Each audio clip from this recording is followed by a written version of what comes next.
In our camera tab, we have depop field technology, friends. When you say enable, it will blur a certain area while keeping the other parts sharp. But if you select the tool with peak focus, the tool will be sharp. The other areas will become blurred. For this, we need to zoom in a bit. That's why I created a screen by duplicating from this section. I enabled it from the film back section to zoom in a bit. Friends, I came to 16mm from this part here, and by moving back a bit like this, I want to bring the car right up close to me, like this. And I adjusted my image by pressing the update button.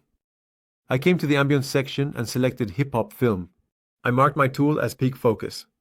By pressing the render button from here, friends, I will achieve the depth there.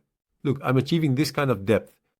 If the lights in the back are bothering you, you can increase the light a bit with the yellow track lights. Friends, you can adjust this setting from the distance section here, but my current image looks nice. Now let's get a high quality render from here, friends. And let's take a look at the printing process. First, I'm going to the export button from this section. Image 1, it looks like image 1. If you want, you can change this to 2 from the rename section, so that the names don't get mixed up. Then you went to the image section.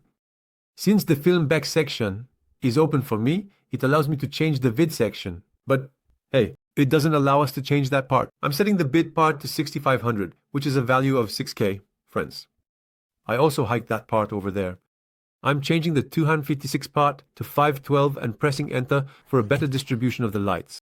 When the render is finished, I came to the image section from the export button. I'm selecting image 2 from the plus section. Friends, I'm waiting for the render to finish. After the render is finished, I will export it using the start export button. Let's wait for our render to finish. There's a difference between the image you see here and the one outside. The image outside will be of higher quality. When our render is finished, friends, let's export it using the start export button over there. It looks like we're facing a nice image right now. Let's see what we will see after the export. Look, this is the kind of image. I'm saying start export.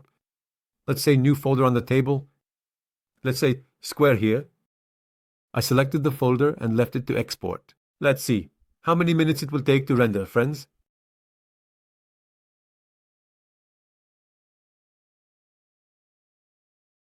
Yes, our render finished in about 2 or 3 minutes, friends.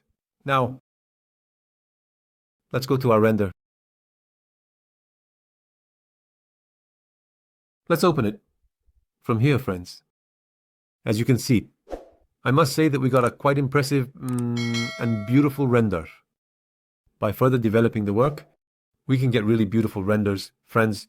Right now, this kind of render will serve our purpose quite well. So we can adjust the other angles as well. We can create other artistic angles. It will look really nice. That's all for our lesson for now. See you in the next section.